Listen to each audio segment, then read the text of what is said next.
main topic of homelessness later in the homeless crisis, particularly seeing what's going on in the LA area and just seeing, what we could do from the perspective of looking at it, social justice, environmental justice, and public health. But before, we got to get into some current events and a new fun segment we've come up with. So, current events, COVID is back on the rise. It just doesn't want to go away, really. And it looks like certain places, Florida doesn't want it to go away either. They've been partying it up and having a good time there, spreading their little viruses.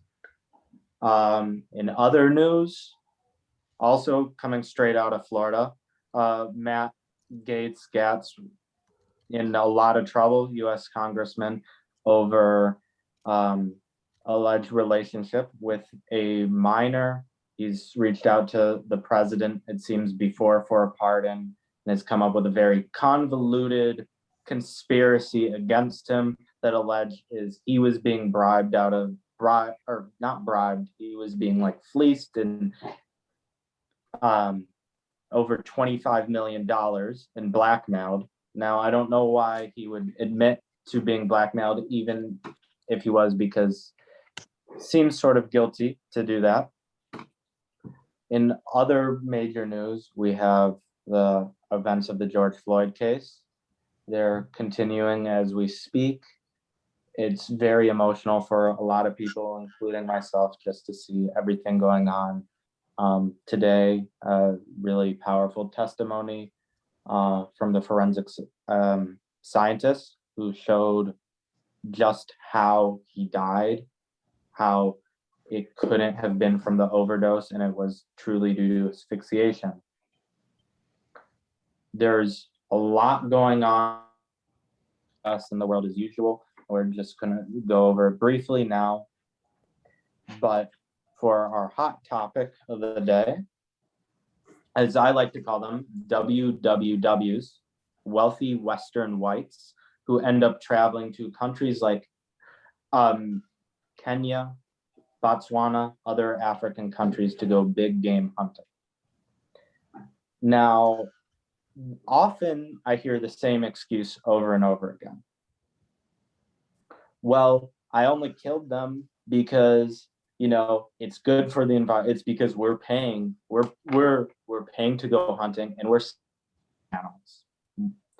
Now, to me, that's sort of silly. It's like, if I may as well basically propose then, if we want to stop child sex trafficking, we should be able to pay to shoot one of their children. It's the same thing. Now, I don't think any of us want to see children getting shot. It's probably not a good look, and it's probably not the best way to stop child sex trafficking. But maybe killing an elephant isn't the best way to conserve elephant populations either, when they're already coming closer to extinction by the day, or rhinos. But this is kind of an ongoing problem we see, the one that really has bothered me. Another one is, we talked with Anita recently. We were talking about the documentary Seaspiracy, which was allegedly just, a bunch of vegan propaganda. And really, when I watched it, I didn't really notice that at first. It seemed a little funny to me because I was like, I'm not going to stop eating fish. I like fish. I like salmon. I like trout. I like all that. But when you really look at it, it kind of overlooked a lot of other important areas of conservation of the sea, taking care of the oceans, taking care of the waters. And it didn't really get into that. It kind of just wanted to maybe guilt people into not eating fish, guilt people into changing their ways, which to an extent, maybe we need with some things. But it's important to look at things maybe more from a holistic sense, so we don't end up turning people away from the movement instead of bringing people in. Now to our new segment, softballs. We're going to be talking about Lil Nas X, And should he have been canceled by some? I'm gonna argue that he shouldn't. Mr. X, Mr. Lil Nas X, dropped some shoes. They had a bit of blood in them, little drop of blood. They were satanic. They had some Bible verse on them about Satan coming down from heaven. And he had a music video to accompany it where he was riding on Satan, like basically twerking on Satan. Quite provocative, but I'm gonna say as young gay man that Lil Nas X has probably been through a lot, experiencing homophobia in his community. And I think it really was just to trigger a bunch of religious people into wanting him to get canceled. I don't think he's even actually a Satanist. I think he was just playing things up for the music video, for a little bit of controversy, for a little bit of fun, and as a way to just say, you know, I'm free, I am who I am, and you can't change me. Thoughts? Well, I kind of agree with you, Alex, to a certain extent, because I've been following Lil Nas X since he came on the scene. And he seemed to live heavily on being on the edge, and that helps to keep his value up. So to me, it would not be unusual if this was just another way of being edgy while trying to sell shoes. Any opposing views? That's, I get, he did what he did because of whatever he went through and all that and blah, blah. But, then there's the flip side. You have a bunch of kids listening to you, I mean, it's the parents' job to raise their children. But Old Town Road, because I DJ part-time and kids love that song. So I'm sure they're obviously waiting to see what else Little Nas was coming out with. My kids are older, so I don't have to worry about it. But if I had a kid who was a big fan of his, I am Christian. So I would be concerned naturally because I'm a Christian. If you're not a Christian, whatever, do you, whatever, do your thing. But, you're accountable. Let's say God is real. Let's just say he's real. And, you're going to have to stand before him because maybe you were just joking around, but maybe you did damn some kids to hell for eternity. Maybe you did. You influence people. We all, anybody who's famous influences people. So if there's a hell, he could have influenced somebody to maybe want to go there. I don't know anybody who he might have influenced. I'm just saying, that's something that he probably should think about. Maybe he doesn't believe in God, or like you said, maybe he's not a Satanist. Maybe he doesn't even believe in God or Satan. But I don't think he does. I think if you believed in Satan, you wouldn't want to go and head to hell. I don't think it's fun. His saying was it's better to reign in hell than to serve in heaven. I mean, what? So, if you knew what hell was, you probably wouldn't be saying that. But like I said, if hell's not real, God bless you, brother. Do your thing, do your thug thizzle. But if hell is real, I'm praying for the kid. So then would I probably be going to hell for suggesting we shoot kids to stop child sex trafficking? No, you didn't actually shoot a kid. You're just talking. Yeah. Okay, so there's a difference between saying it and doing it, right? Yeah, see, no matter what Nas is thinking, he could be influencing someone to go off the rock, Kids don't understand, oh, you were gay, you had problems, We're saying, oh, you know what? Go ahead and express yourself. Kids aren't thinking that. Kids are being influenced. I remember when I was a kid, I was watching Clockwork Orange, and I was running around with a baseball bat looking for someone to beat up. I mean, I'm just telling you, kids are influenced by this. You know, this isn't just about Little Nas X. Yeah. Anybody else? You know, that's a classic thing that you often hear about, like, you know, the kids are being influenced, you know, right? Cardi B, they're turning into the Grammys. They're seeing Cardi B and Megan Thee Stallion twerking, and the kids are gonna start twerking on everything. Do you think this is a concern that now, instead of the kids twerking, I mean, perhaps on Satan, but that the kids are gonna be becoming Satanists? Or do you think that there's more to it? Do you think that's not really a risk? It's a risk, you know, it's a risk. I think anything you put out there can influence somebody, whether good or bad, because people are followers. Kids are influenced. It is what it is. So, I mean, like, I mean, I don't personally have a problem. Like, we're adults, so we understand the side that you were saying, but then you have kids who they're just influenced, period. You've heard about, I remember when Christopher Reeve came out in Superman. I remember being a kid and kids jumping off the roof, cracking their ribs. I mean, kids are influenced. And if the devil is real, he's accountable for that. Whether, you know, you had a hard life or not, buddy. So it is what it is. That's real.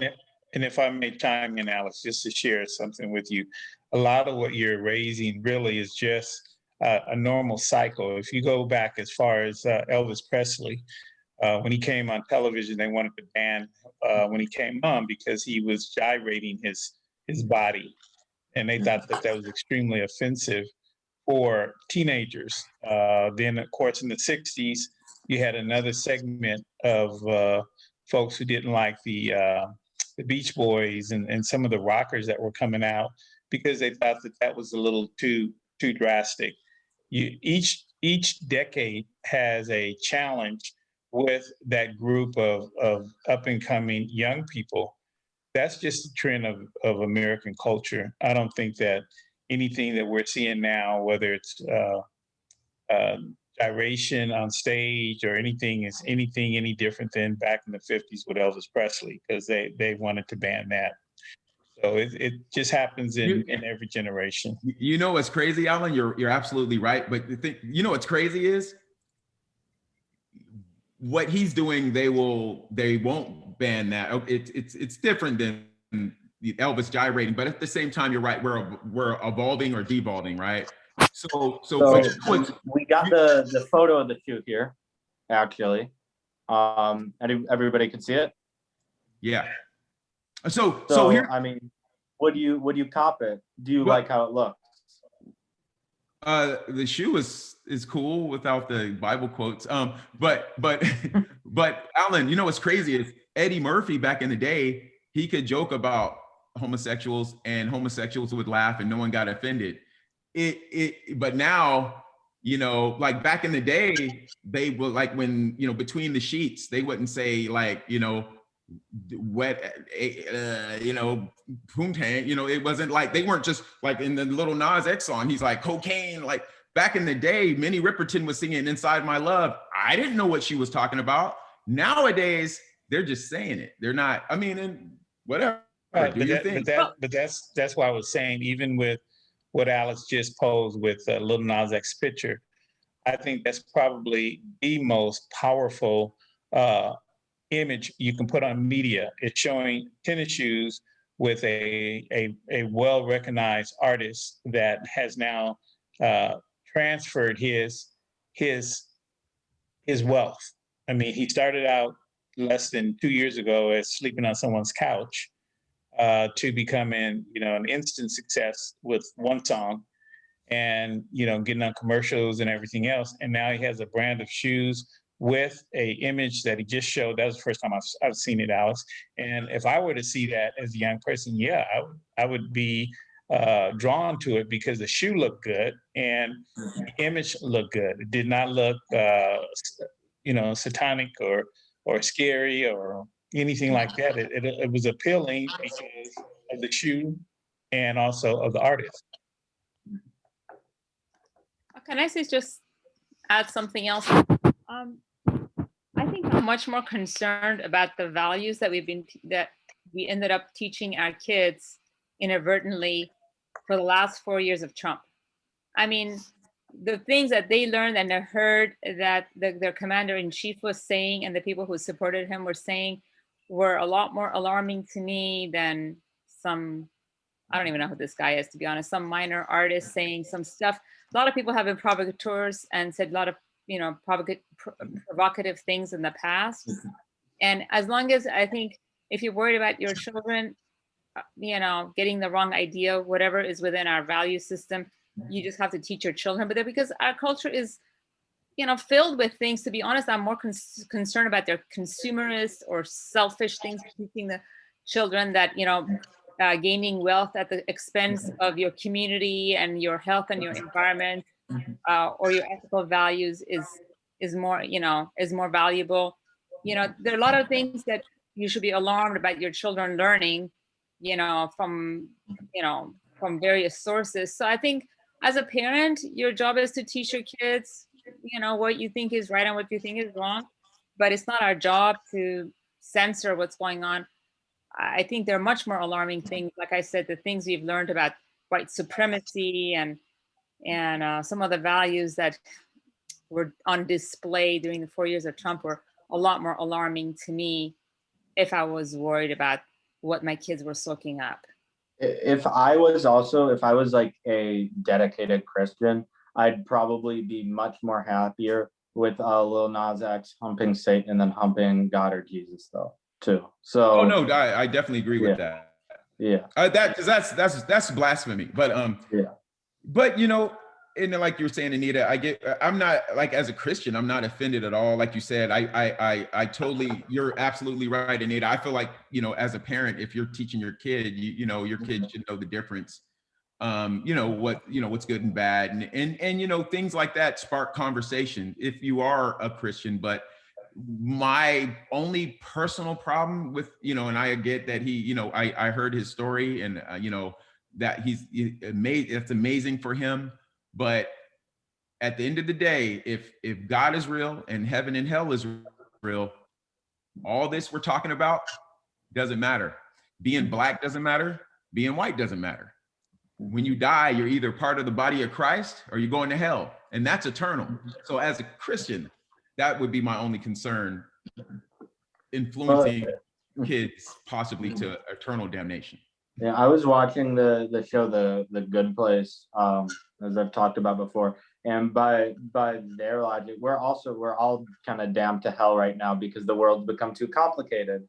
So basically, if you go and you buy some new shoes, maybe not the Lil Nas X shoes, but just you cop a pair of Jordans or something, but then you realize that those Jordans weren't ethically made because they were made off of the labor of children in a sweatshop factory in China, then you lose your points and you end up in hell because the world's too complicated now. Now, I mean, I love some Jordans. I don't know how ethically they're made or not, so I'll probably be willing to go to hell for a good pair of Jordans. But that's just me. That's a lot of people. It seems like Black Friday, right? Yeah. I mean, Black Friday. I mean, honestly, if you went to Black Friday this year instead of online shopping, you're definitely going to hell. And maybe that's okay. Maybe it's not. Great topic. Mm-hmm. And is there really, I think as Anita's kind of saying, is it really just, some guy being artistic and twerking on Satan, being a little provocative dancing? Is that really the thing we need to be concerned about? He's a black gay guy from Georgia, and right now there's bigger concerns in Georgia, such as the voting laws. There's Sunday voting in Georgia. You can't, and now they're saying you can't vote on Sundays. Now they're saying you need mail-in ID for mail ID for voting by mail because they're trying to restrict the vote. And then the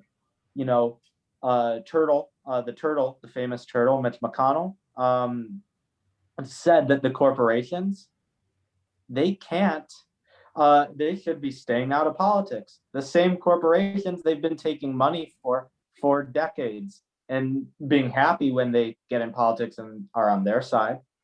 And now he's saying the MLB should stay out of politics.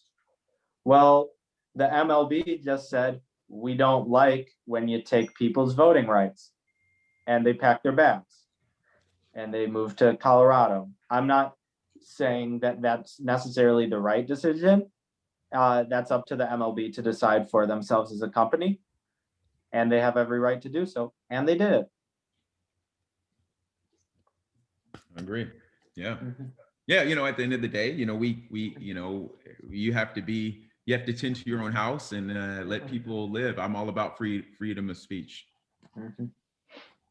And yeah, I mean, technically, they fought so hard too with a lot of the big decisions regarding free speech, that corporations have free speech. And if the corporations use their free speech and it's against them, now they're saying, shut up. And then McConnell just goes right back into his shell, gets defensive, and doesn't care about anything that happens to good people. Who is that woman in the Georgia, I think, state senate or something that got arrested? Did you hear about her?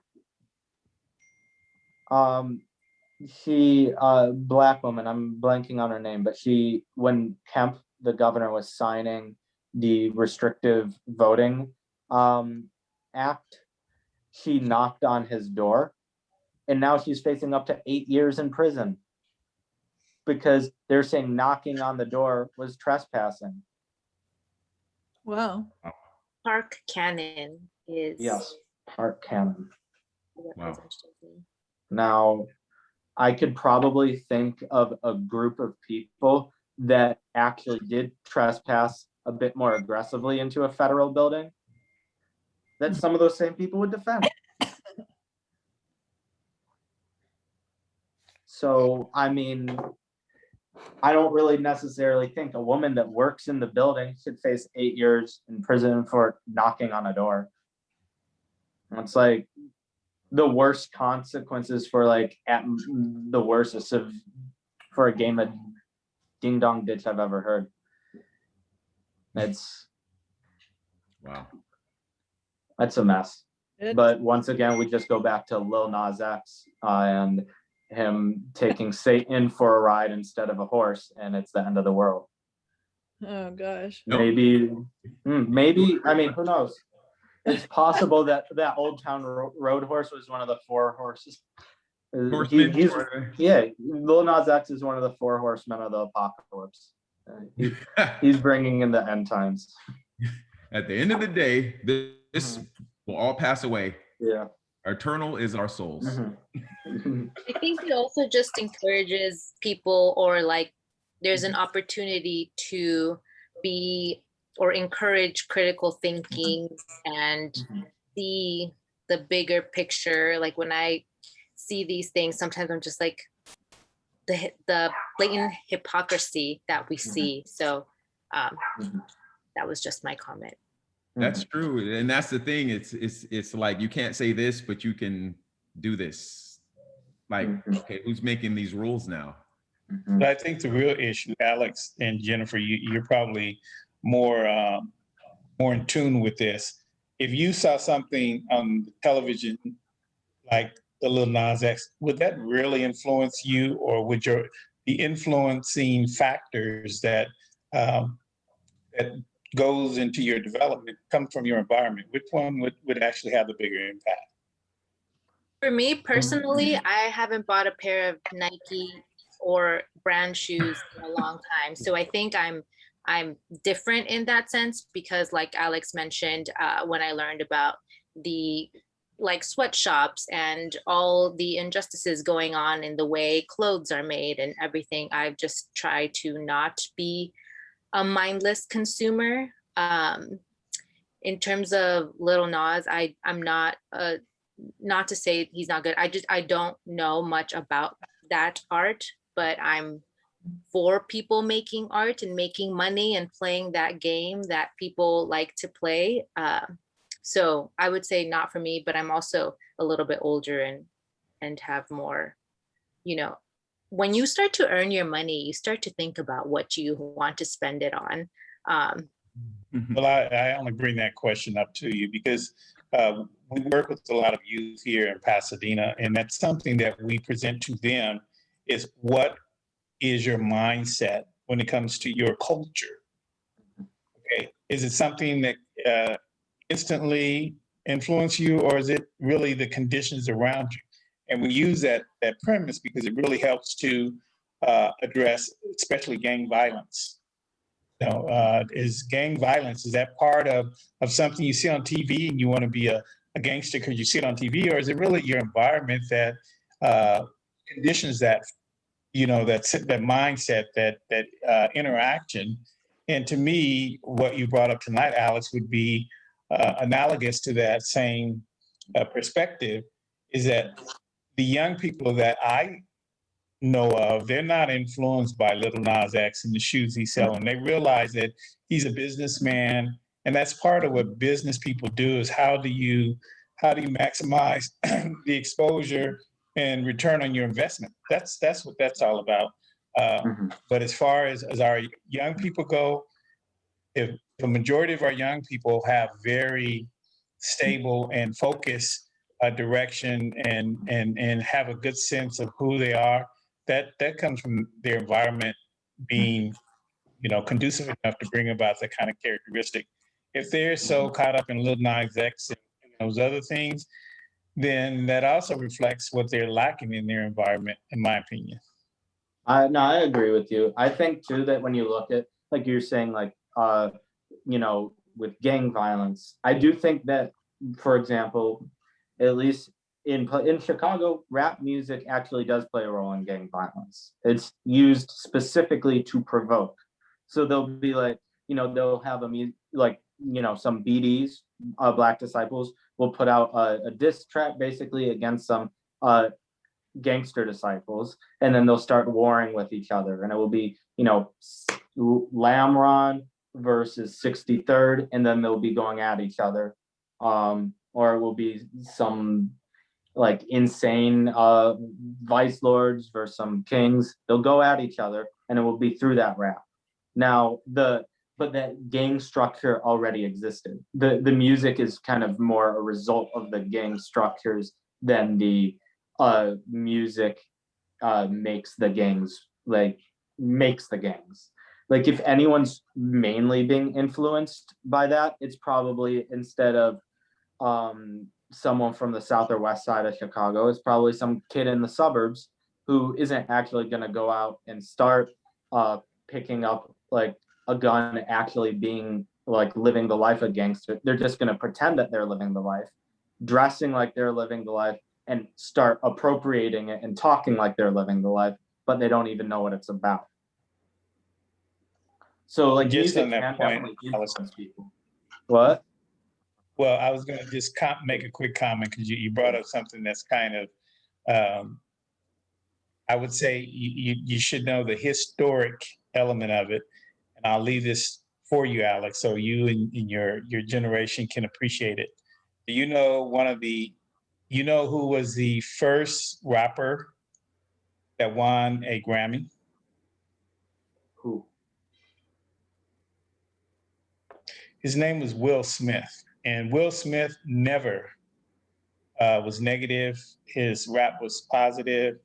His objective was clearly about the arts, of how young kids out of the ghetto, because he's from Philadelphia, could actually carry forth the art transfer with music. So anyone who takes it and use it for a weapon, like you were suggesting, to me that's again goes back to their environment, not so much the art of music or rap. And that's the amazing power of art. And that's why I love compassion art, and what the future holds with what can be incorporated. Because as you're seeing with this conversation, we're bringing all this stuff together with this Lil Nas X and his art, rapping now in his art, and even politics, and what's going on with this art with the senators and people who can't even knock on the door without getting arrested. That can become a new rap song. Yeah, I mean, music comes from everywhere. I will say, Yeah. so we got to move on from this subject though. So are we throwing out a bunch of softballs, or are we throwing out a bunch of hard balls at Mr. X? Or which balls do you think he'd prefer? He's excellent. So however you want to categorize that. So we're not canceling the softball. That I vote softball. Majority softball vote. Mm-hmm. I'm throwing a hard ball straight at his head. Mm. You're always the controversial one. I'm going against the grain, baby. Mm-hmm. How fast you pitching that hard We ball? all agree. I'm leaving this stream if I agree with you guys all the time. I'm out. I'm done. Well, yeah. I'm glad we could disagree. But compassionately, screw you, Rick. Yeah, Just kidding. I love you. No, I like Lil Nas X. I like him. Yeah. I don't have anything personal. Like I said, it's up to the parents to raise their kids. It's not his job. Yeah. Right. Yeah. At the end of the day. Yeah, he didn't sign up for that job. That's not his job. Yeah. A lot of parents don't even think they signed up for that job. Mhm. It's probably one of the problems.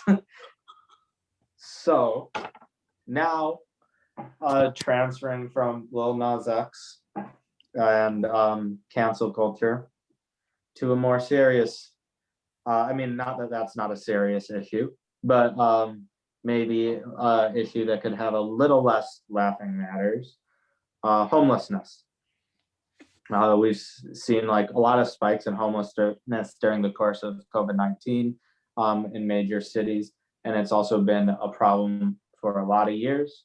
We're gonna start off by having it in 3 forms, going from a social justice perspective to an environmental to a public health. So let's begin. Kira, you're starting, right? Yep. I'll start. Share my screen and trying to figure this out here.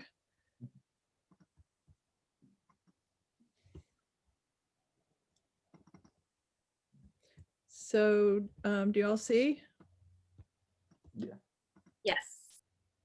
Okay. So I put together a few photographs from Home Street Home. So when my undergraduate degree was in photojournalism, and I was a single mom in San Diego with 2 little kids, and I worked 2 jobs and went to school full time. And I didn't have much money. But what I did know is there were people that were homeless all around where I lived, close to downtown San Diego, all the time. And this is a photo. It's actually the original, and the exhibition is in color. The woman obviously spent the night. Her crutches are on the ground. Her boxes, her belongings behind her in a shopping cart. The one behind her says "fragile, handle with care." And she had a green garbage bag on her head and purple socks on her hands. And I did this before poet Fran Adler, and I did Home Street Home. I had already started taking photographs just because it just seemed so appalling that this would be happening in the United States.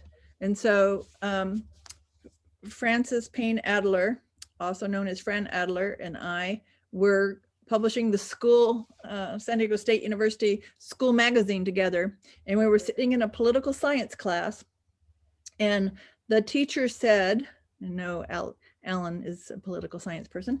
The teacher turned to us because we were doing the school magazine, and he was talking about Edwin Meese, who was Attorney General of the United States. And he said, Edwin Meese said there was no documentable evidence of hunger in the United States.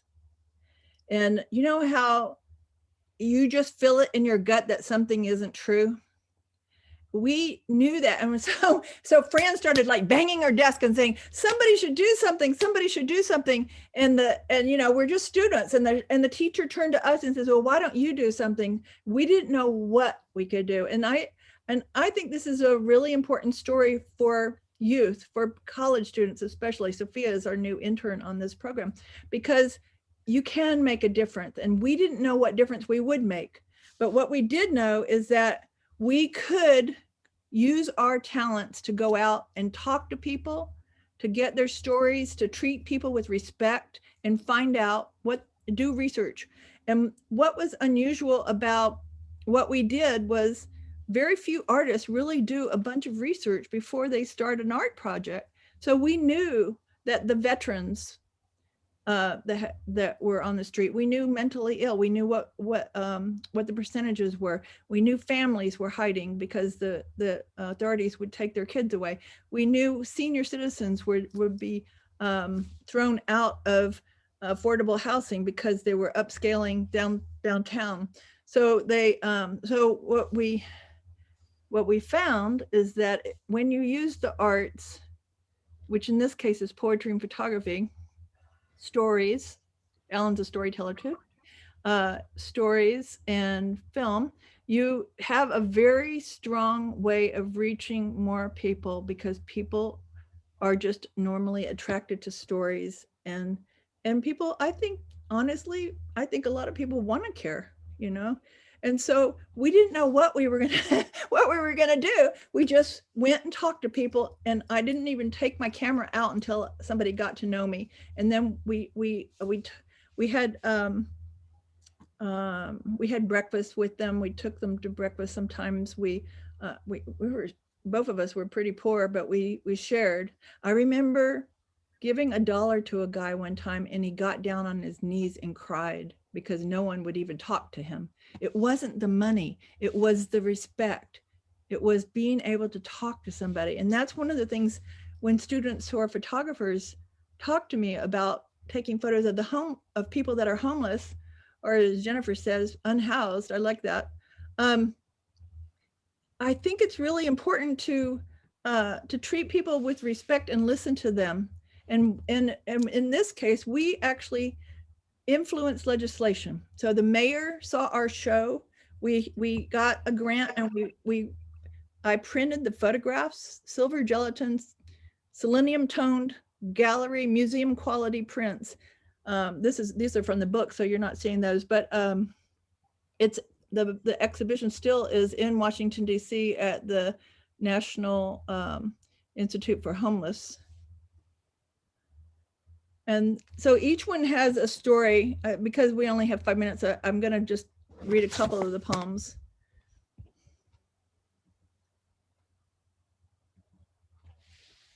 Where's the anger? And Fran wrote this poem and started it with a line from John Steinbeck that says, between hunger and anger is a thin line.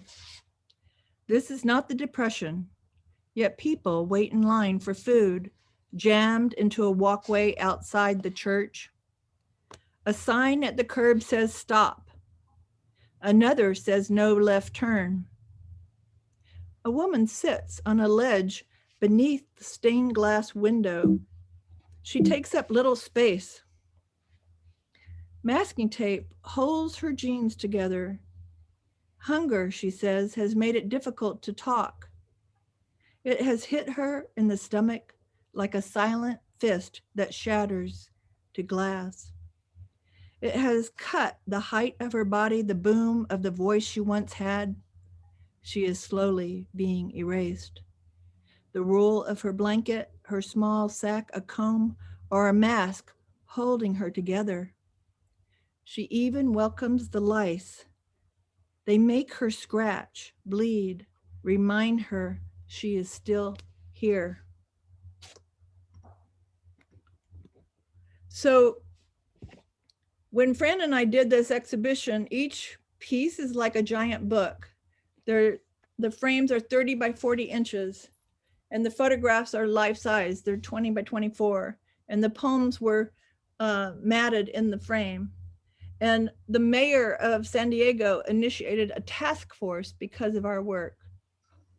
A senator, Senator Wadi Deda from San Diego, and his team took our exhibit to Sacramento and then flew Fran and I up to talk to 9 legislators, artists. They wanted to talk to senators. Is that amazing? And the reason was because they had legislation pending to help people who were living on the streets, but no one was paying any attention. And once it was hanging in the Capitol, it was like a giant book. People would stop, some photograph, some story would give a voice and catch somebody's attention. And that story would hit their heart. And that's when legislation started being looked at. And we took it to Washington, D.C. and several state capitals too. So I wanted to read you this one. This is a poem called Jessie. So a lot of the people that we met were senior citizens, and they would go in the library and try to sleep in the library during the day because they couldn't sleep anywhere at night. Jessie, I meet Jessie, blue in the face and 62, sleeping in the public library. She chooses the foreign language section. I worked 40 years as a cashier till my lungs gave out. Now I sleep in the library. For 19 nights, I've been sitting downtown on a bus bench, fighting to keep my eyelids open. A police officer doing his job said, "It's against the law for me to close my eyes." So when we did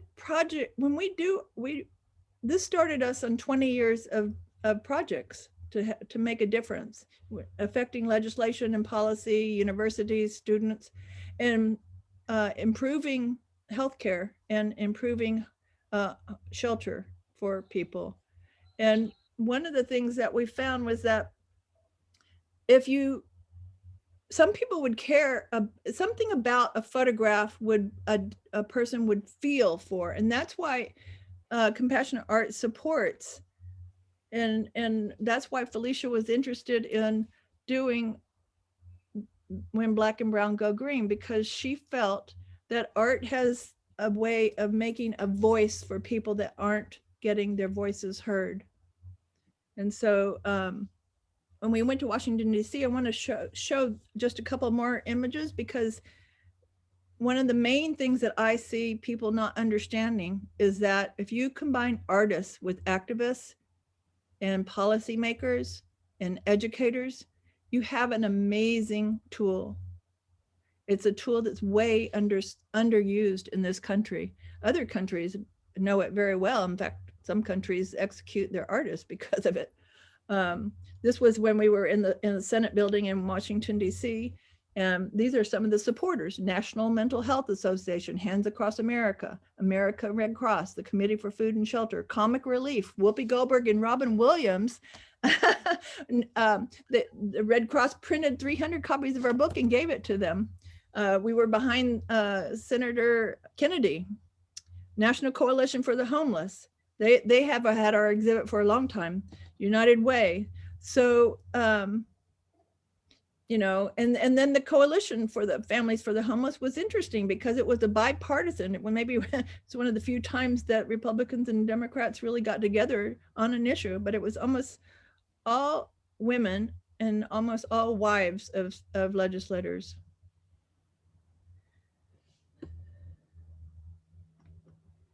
So I'm going to end my little presentation there right now, but I think that one of the biggest things that we can do is show how the arts can work with all of us, making a difference, because it's a way to bring in intergenerational and diverse communities, and it's uplifting. It gives you a feeling that somebody cares, you know. Powerful. Thank you, Kira. Thank you, Sylvia. What do they say? A picture is worth 1,000 words. Well, that was a surprise, that whole exhibit, because it started us on 20 years. We did 4 other exhibitions and influenced legislation and all kinds of things, new nursing positions. All it was pretty remarkable. And when we started, we had no idea what we were going to do. And I think that's what I what I find really interesting, and what I hope to get more people to understand. So back to you, Alex, or who's next? Yeah, so that was great, Kira. Thank you for your presentation. It looks like we're moving on to our social justice look into homelessness. Rick, how do you want to go about this? Hey, so first, that was beautifully done, Kira. Thank you. That was amazing. I love the pictures and everything. I'm going to be introducing a special guest we have, but first, I just wanted to read a few things, just talking about homelessness. We all can see it. Like, no matter where you're at watching this video, you can tell, like, since 2008, the homelessness has gone berserk where you're at. I lived in Compton, and it was so bad. It got worse, a lot worse. I even went to my hometown, Monterey, California, where I never really seen tents and things on the side of the freeway. But now, right where Tiger Woods plays at the 17-mile drive right there at the Pebble Beach golf course, right down the street, there's home. I've never seen tents until I went there this last time. It's scary. It's very bothersome that, because that could have been any of, like, I'm check to check over here. So, it's like, once that check stops, we could all be right there. So we have to have compassion, because these are people just like us. So what I'm going to read is what's going on in LA County right now. Catastrophic chronic homelessness in LA County expected to skyrocket by 86% in the next 4 years. I guess the stimulus ain't really enough. The nonprofit organization Economic Roundtable this week released its latest report titled Locked Out, which uses data from the 2008 recession to predict how bad the pandemic-induced recession will affect the homelessness population. It looks like the impact could be twice as bad as it was in 2008, says Dan Fleming, president of the Economic Roundtable. This recession is particularly bad because it's hitting vulnerable workers harder than last recession. Because last recession, they were able to work probably more than now. Jobs are just not there. Most alarming is the predicted jump in chronic homelessness, which refers to people who live on the street for extended periods of time. Currently, LA County counts roughly 15,000 chronically homeless individuals. Over the next 4 years, the forecast calls for that number to nearly double. Our unhappy forecast is that it could go up by 86%, and that would be catastrophic. The county's overall homeless population, which includes so-called couch surfers and others who bounce in and out of homelessness, is currently hovering around 66,000 people, and like 35,000 of them are actors.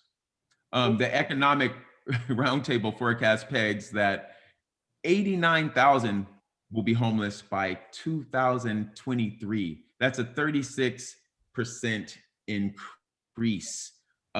This is insane. If we don't open back up, there's going to be a lot more homeless people.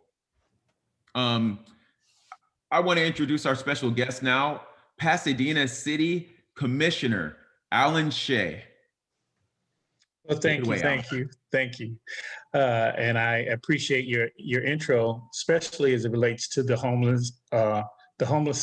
homelessness crises that we have. And I would have to defer that understanding to the history.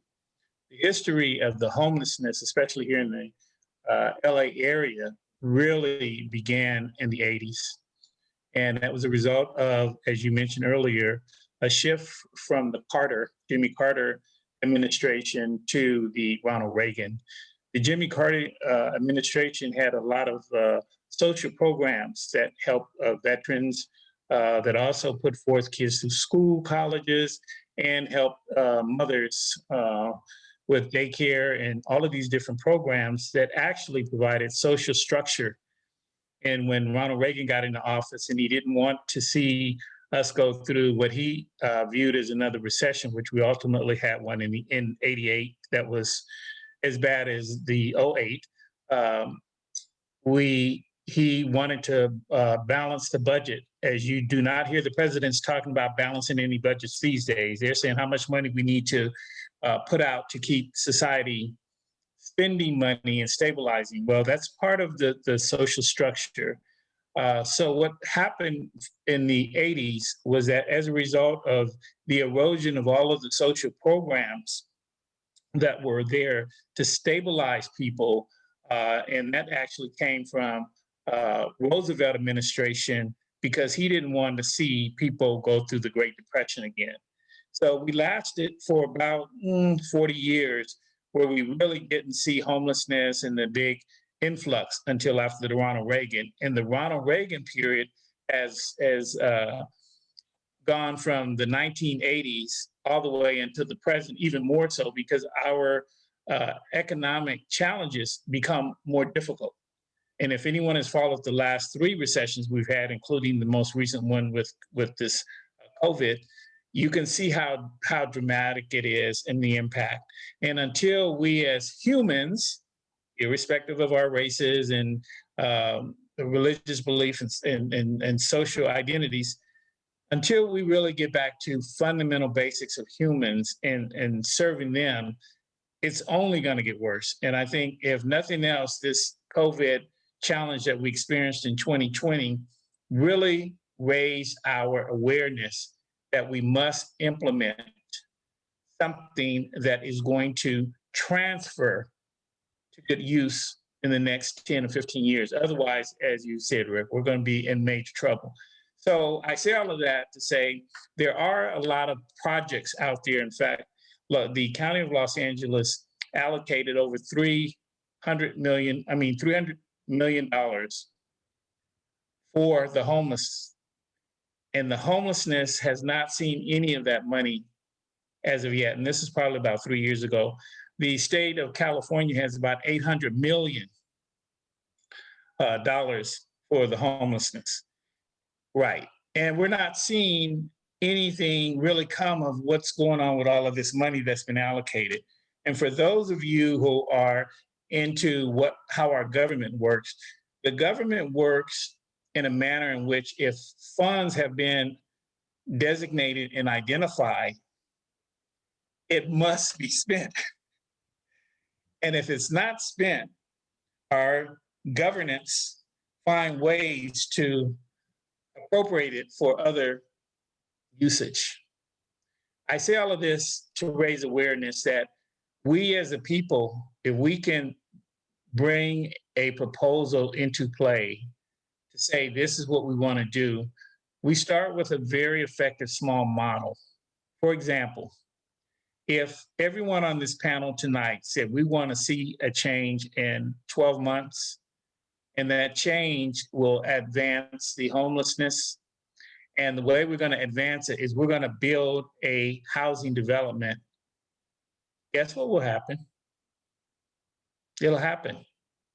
But if we don't come together and say, this is what we want to see, and find out what the process is, find out what the money is, find out how to get the politicians and everybody on board, it stays into this very stagnant climate that we're in.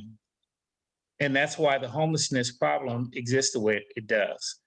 So it goes back to, where are we going to go in the future with the leaders and the different organizations that, instead of them having these grandiose ideals, they take one small step and be effective with it and keep developing.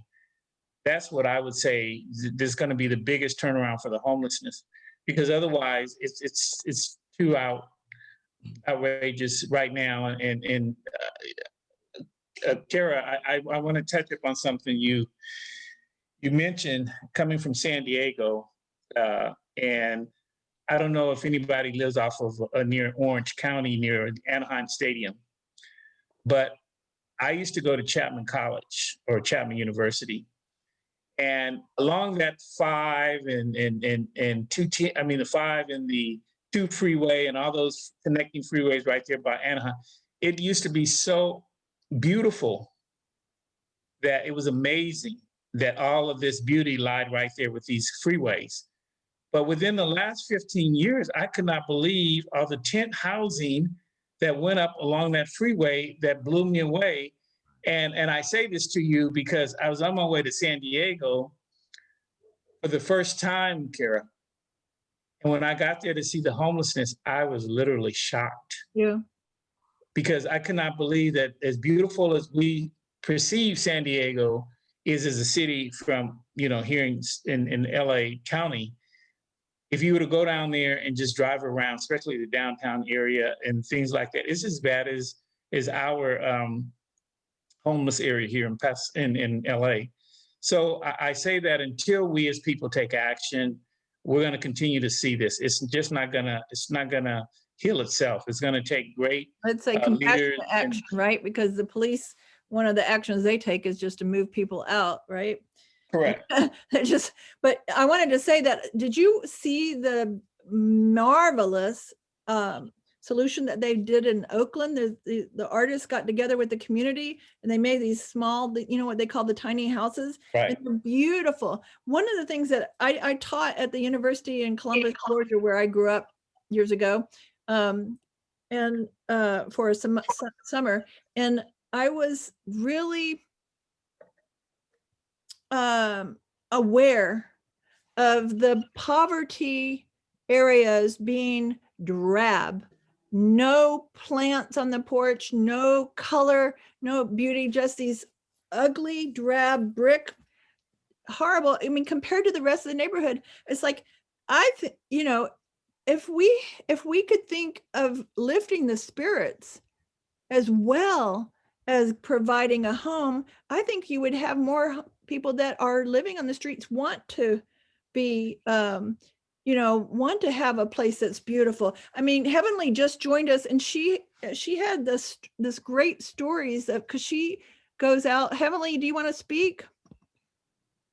She goes out and brings food, and I think, if we can combine the food and beauty, maybe. Well, I was going to just chime in and just conclude on one thing, and then if the panel or whomever want to say something. But the interesting thing, we've been doing a study on the homelessness through Pasadena media. I'm a producer, and I have a show called Our Society Show. And the core group that I worked with about 4 years ago started focusing in on the impact of the homelessness.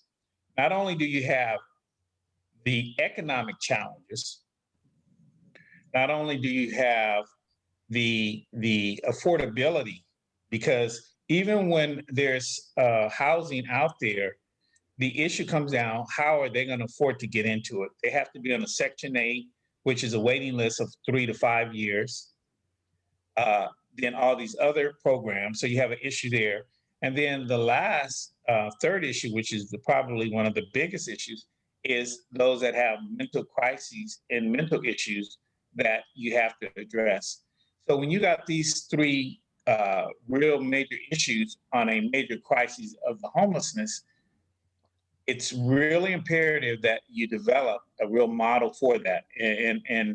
And I think that if again, a team is developed to begin to address these things and move it forward, just focus in on small projects. Like I said, if we decide to get together, I think Alex would be a great leader, he and Jennifer, because they are young and they can see it with their generation wanting to see change. And say, we're gonna have a timetable where we want to get a building, get it renovated, and get it occupied only for homelessness, and find out what that template is going to be made of, so we can duplicate it. And as we duplicate it, we'll take it to a second and third and fourth project So that way we'll have a measurable method in play to go forward with a real substantive plan of action. That's what I could say is possible if this is put together. Other than that, it's very difficult because you got politics, you got people who don't understand it, and certainly people who are not really committed to it. Well, let's investigate that, because we are we're getting 3 interns now, college interns, and that's something that we could have them help us research and plan, and I think it'd be really fun for them. Sophia's on here too, and one of our first interns, and so that's a great idea. Maybe we could rough it out, Alan and everybody, and see where we go with it. Sure. Sophia says she'd love to help. Thank you. Alan, that sounds good. You know, because I'm lazy. I would just, what's Oprah's number? Let me call her. But if, having people, I'm just lazy. But like, Alex and Jennifer, people who have the young legs, and that this inspiring, that can inspire us with their energy, is to start on those small projects is definitely the way to go. A couple of stats I forgot to mention about the homelessness: 40% are Black in Los Angeles County alone, and 23% is Hispanic, and all the rest are white, because we all know there's no homeless Asian people. But well, yeah, I was gonna say that's not true, but I'm just playing. we have on film. So. Yeah, no, I know so. I'm just messing around. But yeah, that's just stats that I had left out. Heavenly, we wanted to definitely have you chime in, because we know you have a lot to inform us with. I'm so blessed to be here. Please forgive me for my tardiness. So one thing I heard, thank you, Alan, Shay. I was able to hear all that you shared. And yes, that's what we need to have, that momentum for us to come together, create teams. And I know there's teams out there already, and I just believe the more of us that come together, the more impactful we will be. So one thing Kira said that is so true is that we need to have compassionate actions in the community when it comes to the homeless, because you're right. We got a call this morning at about 6:30 a.m. how the police were down in a space in LA moving the encampment, and they brought out the claws, they brought out tanks. I mean, it's insane what they do to disgrace the homeless community. So one other thing that I really like that Kira shared is bringing art into given to the community, or given to the homeless community, because it's true. We were out yesterday. We probably fed over 150 within the homeless community, and it would have been great to add that component of art, having some type of activity that just brings uplifting of the spirit to the community. I know we always play music, we kind of make it a party if possible. Everyone's dancing and partying. I'm like, wow, that would be great to also add the art. So I will reach out to you, Alex and Sophia and Kira. Let's bring the arts to the streets of the homeless community. That's a great idea. I did want to share. It is sad that when I was listening to the stats that Big Rick brought up, it made me think of something that I did bring up in our meeting on Tuesday, of the way that they are labeling our Black men and women with, I believe they're saying it's schizophrenia, and if I'm pronouncing that right. And what they're diagnosing a lot of people while they're in prison. And then when they get out of prison, they being diagnosed for these certain illnesses, makes it where they cannot get certain resources, kind of like eliminates them from these certain resources that of course makes them a part of the homeless community. So I don't know if it's enough time, Kara or Big Rick and Alex, to kind of share a little bit of my story. I think at first I was going to share my sister's story, because she also was homeless for 10 years. She also was diagnosed with being bipolar, schizophrenia, and she was very abused in the homeless community. And I'll also add that Black women in the homeless community are made victims of sex trafficking, things like that. I mean, the stories that are on these streets is unbelievable. And it is true that, as again, the Black community seems to be the most harmed from these different disparities. So I'll just share a little bit about me, because, a lot of times I don't share a lot. I don't know how much time do I have, about 5 minutes, Big Rick, or 3 minutes? You got 3 minutes. Okay, fair enough. The reason why I'm so compassionate about serving the homeless community is because I was a single mom with 2 kids, and I was homeless. And I remember, I had a good job at one point, making like $80,000 a year. The business closed down, and it was right around 2008 when the depression kind of hit our communities. I had to sell my house, and just so I wouldn't go into foreclosure. Made enough money to live in a hotel for about a couple of months. And once the money ran out, my daughters and I were living in my car.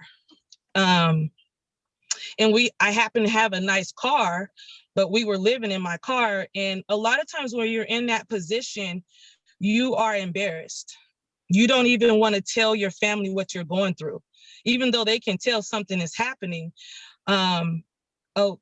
A lot of times you feel like, I don't want to ask for help. And I just want to say now, ask for help. It's okay to let people know that you're in a vulnerable space. And I just encourage each of us to always help one another, and make it comfortable, make ourselves comfortable, make ourselves approachable for our loved ones to know to come and get support. I wish I had went and got support. I think we were homeless for almost 3 months. And people thought we were okay because we would just go maybe to a friend's house, wash up. I would take my kids to school, pick them up after school, and we would sleep in the back of the Durango each night. So people, a lot of times when people come to even the outreaches that we have, and we might see a person ride up in a car, and they might even have a nice car, and I'll hear people say, oh, they're not homeless, they don't need any help. But we don't know people's situations, what they're going through. And I was in a brand new 99 Durango, homeless, having to buy 1 meal each day and split it amongst my children throughout the day. And so that's why when there was like places like Friends and Deeds, or places that you can go get a little help and still feel like you have some dignity, those places were very helpful during my time of transitioning.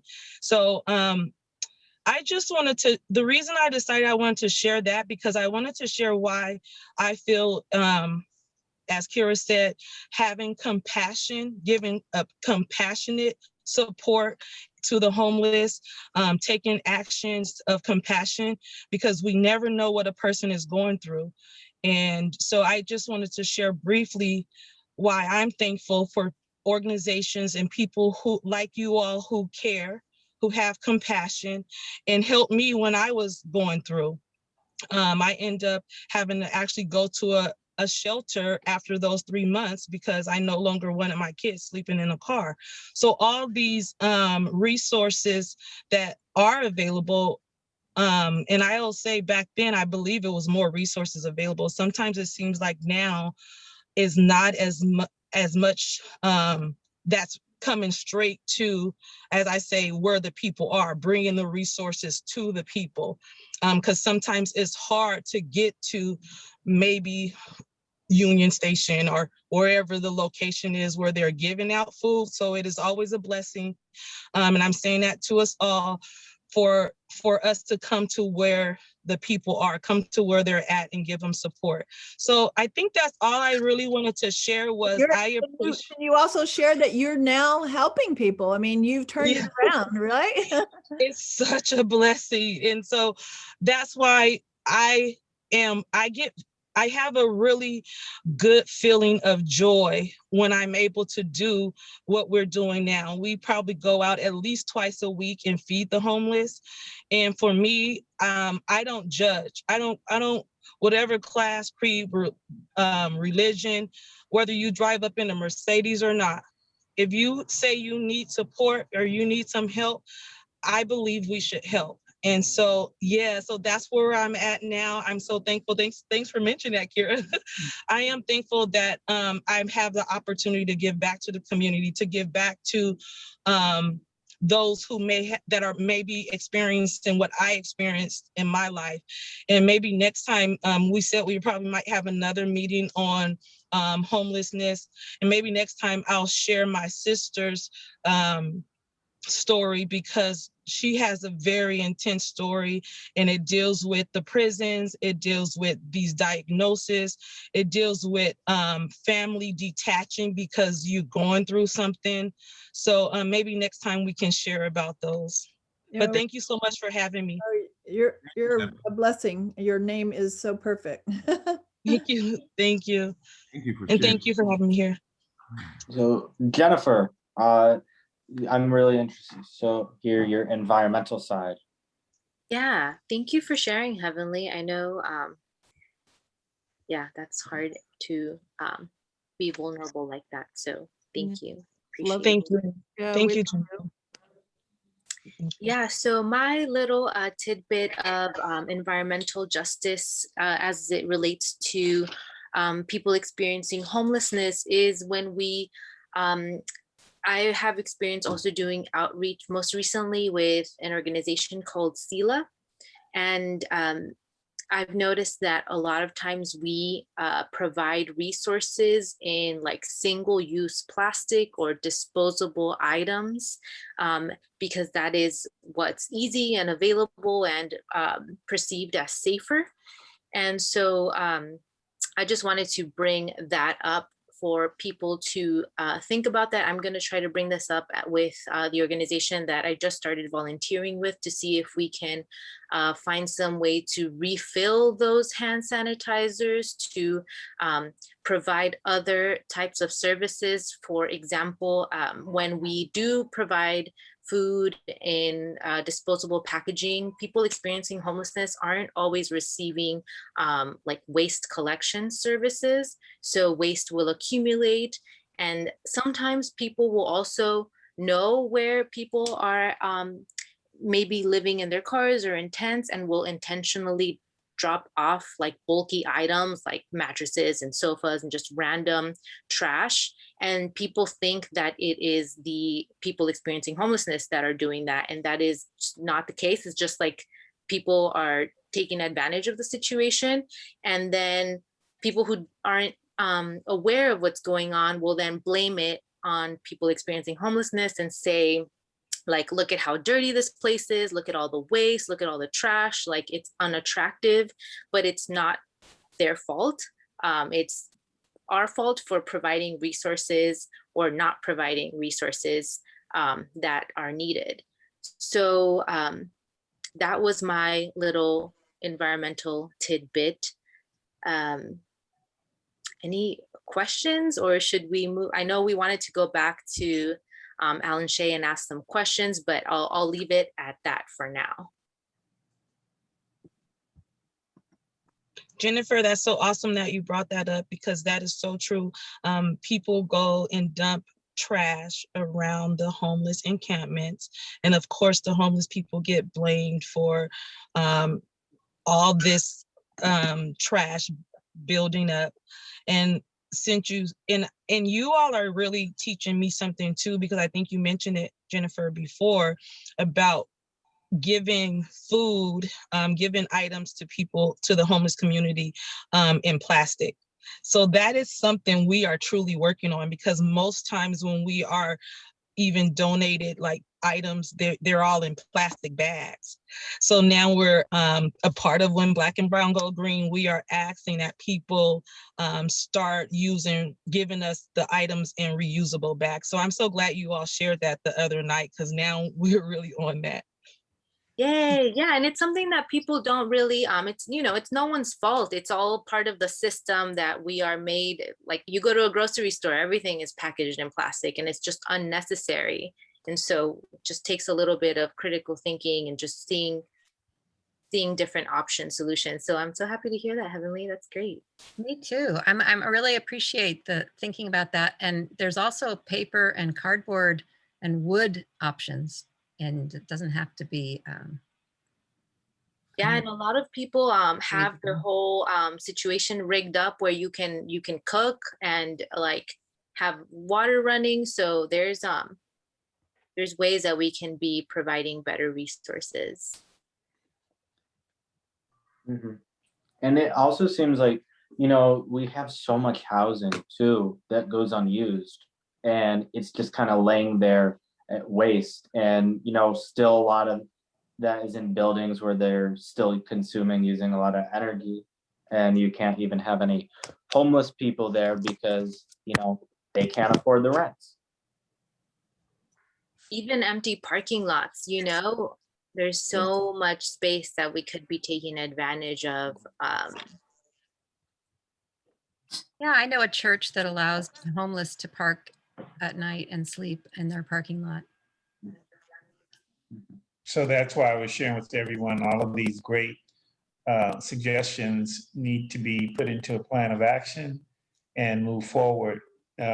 Certainly take the baby steps and see what happens, because there's a lot of things. As a commissioner in Pasadena, we have explored many things, because certainly Pasadena wants to be seen as a city that doesn't really have a homelessness problem, which I don't believe that at all. Every city has a problem with the homelessness. Just in the city of LA, they have about 50,000 people down on Skid Row alone.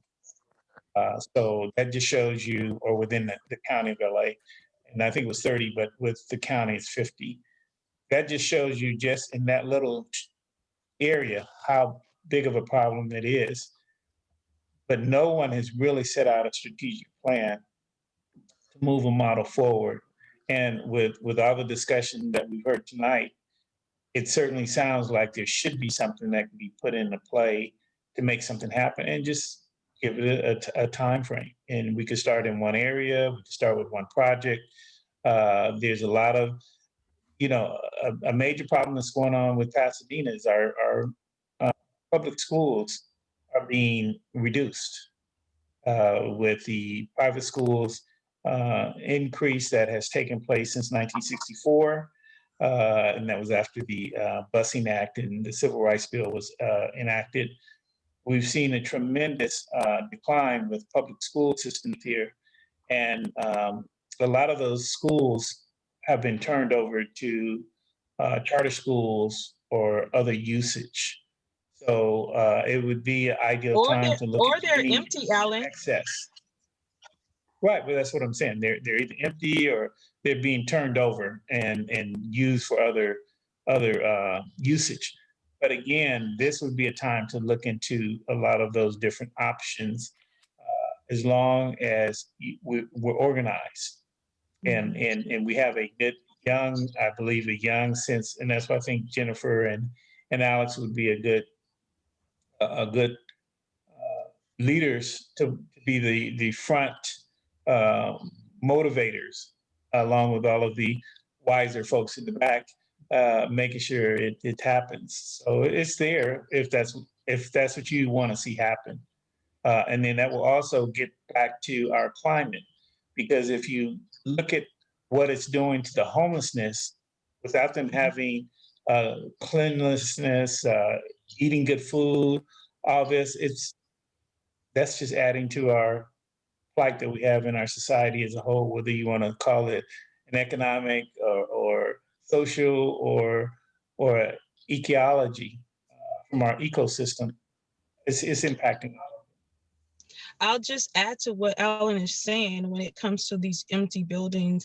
We were talking to a group today, and it seems like they want to use, like how Jennifer mentioned, using the parking lots to make spaces for the homeless. But they said they're needing organizations that will help come and clean up on a daily basis or every other day.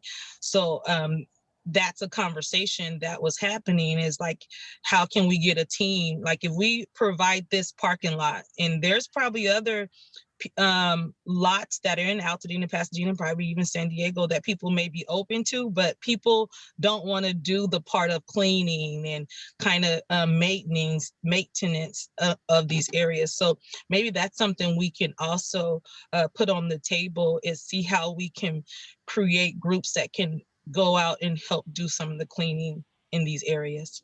Maintenance is always a problem. People are more interested in starting a project than maintaining it. And art, and if it was consistent art, might make the difference, because that's attractive and not. Yes, that's good. Like that. Job creation too, right? Like that could be a circular economy sort of thing, where we are providing jobs for people. Instead of having volunteers do it, provide some compensation for people doing that. Of course, it might have to start off. There's a history of doing that. I mean, that some cities have done that. Jennifer provided jobs for cleanup, and also like the WPA. I mean, they paid artists to do art, that had a huge impact on the country. Alex, are you familiar with the WPA? I'm a little concerned because we're running out of time, and I know Alex was going to talk about health. Are you going to? Yeah, so with the public health, before we go and we wrap it up, I just want to say that we see a lot of areas where homelessness really detrimentally impacts public health. For example, the average lifespan of street homeless, unhoused people is roughly 12 years less than the general US population. So that's somewhere in the mid 60s. If you look at health among the homeless population and compare it to the general population, it's vastly different. Roughly twice as many of homeless people have diabetes, around 18%, compared to 9% of the general population. With hypertension, about half have hypertension compared to 29% of the general population. 35% have heart attacks, while only 17% of the general population do. HIV, 20% to 1%. Hepatitis C, 36% to 1%. Depression, roughly 49% to 8%. And substance abuse disorders, roughly 58% to 16%. So there's these big gaps and wide differences between both mental and physical illnesses that people who are unhoused have compared to the general population. And why is an important question when we're looking at the public health aspect. How is the poverty maybe so condensed? What are the conditions, sanitary conditions, playing into what Jennifer was saying, that you see on the streets that could impact them, like plastics being on the ground, people throwing out trash, not caring for the homeless populations, discarded needles that are used by people living in homeless encampments or by people kind of passing through them. Likelihood to be a victim of a crime as opposed to a perpetrator. They're much more likely to be victims of crimes, and they're in areas that may often be more prone to gun violence and stabbings and other sorts of violence. Another really key issue that I learned about was that when you're looking at homeless populations is access to medical care. And that could be emergency room, lack of insurance, not being able to pay for things. It could also just be their medications. When you're on the street, it's going to be much harder to store your medications that you may need. It might be harder to get to your dialysis appointment. And it puts a lot of people in very difficult situations, and they're not getting the help they need. That could be with mental illness as well, like schizophrenia, where it goes untreated on the street instead of someone, having the money to pay for them and help them get therapy. So a lot of their symptoms are worse because of the situation, and it kind of funnels together for just a really tragic and terrible situation that gets overlooked far too often. So when we look at resolving these issues, we need to look at how we're treating the neighborhoods where there's higher populations of homelessness. We need to look at ways to make, if there is more drug use, like safe injection sites and stuff like that, so there aren't so many discarded needles. And we got to be able to take care of the needs for quality medical care, quality food, and ultimately and hopefully get to a place where it's looking at more affordable shelter and housing options. So any questions or thoughts? I forgot to bring up a couple of potential solutions that Alan was encouraging us to potentially look at for replication. I don't know if you all have heard of the, I don't know how to pronounce it, Vignes, Vignes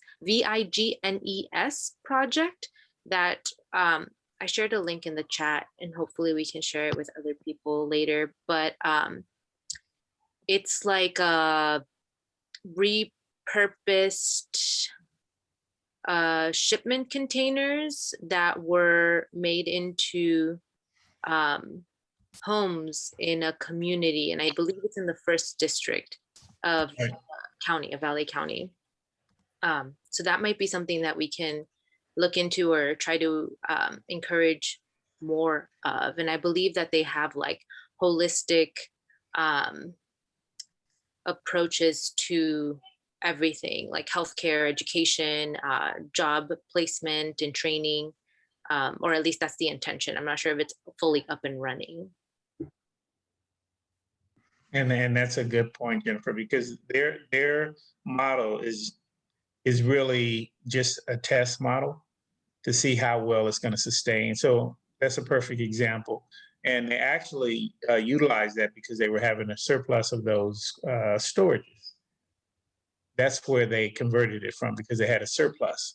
And so they said, how can we use it to get better usage out of it? And somebody came up with the concept to convert them to housing.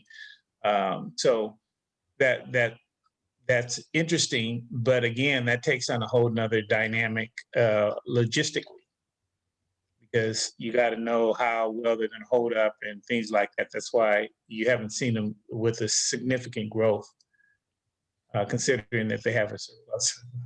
Right. It's more like of a short-term kind of solution. Exactly. But I think if we get the momentum started with something that we've been discussing, then you can make it a annual project that you're shooting each year, because it's more viable, it's certainly needed, and you're creating a track record.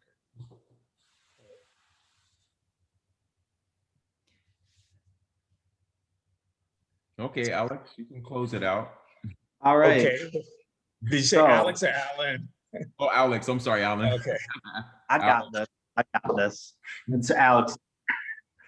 All right. So I was gonna close it out with a little art critique, from a critique on society. I in the past had some pretty crazy critiques on society, and this one might be one of them. But this is from a little piece I made. It's, as you can see, it's so it's based on the show I watched. Are you sharing your screen? Yes. Oh, so it's gone. So there was this show I watched, been watching anime, Attack on Titan.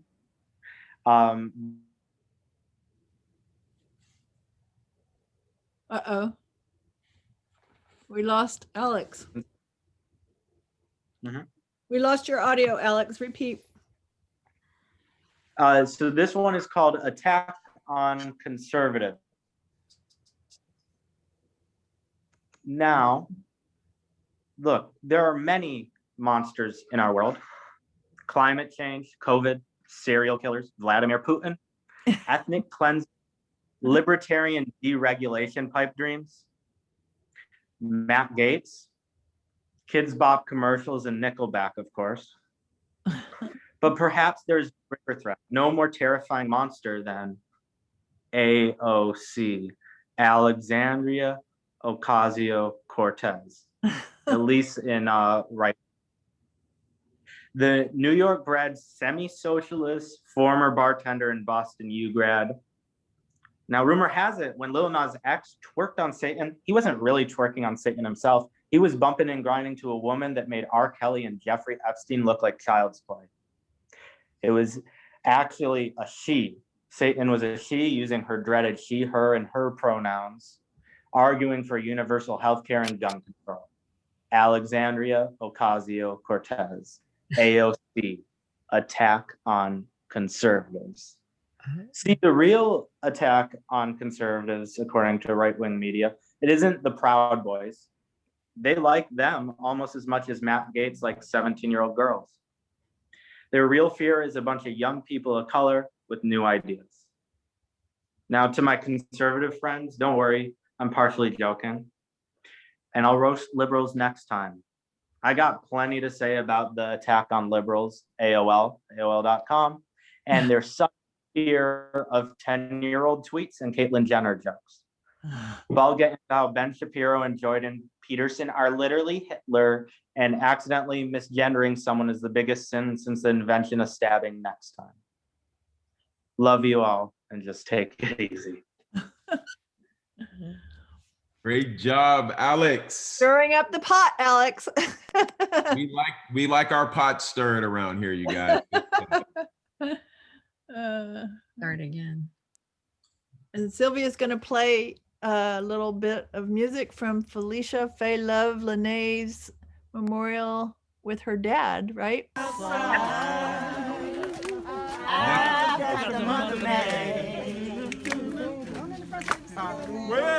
I guess you say what can make me feel this way, my girl. Talking about my girl, my girl. I've got so much honey.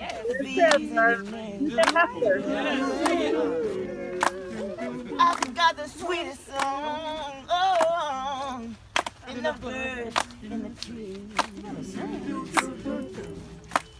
Well, I guess you say what can make me feel this way, my girl.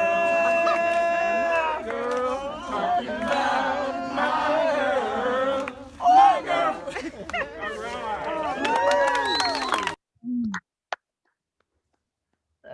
I still feel her with us. Goodbye, everybody. It was a great talk and great recording, and we will be posting it for those who missed it. So let them know. Thanks Absolutely. Thank you. for coming in, Alan. Appreciate you. Thank you, Rick. Hey, and Great Rick, let's get together and talk about, let me turn them.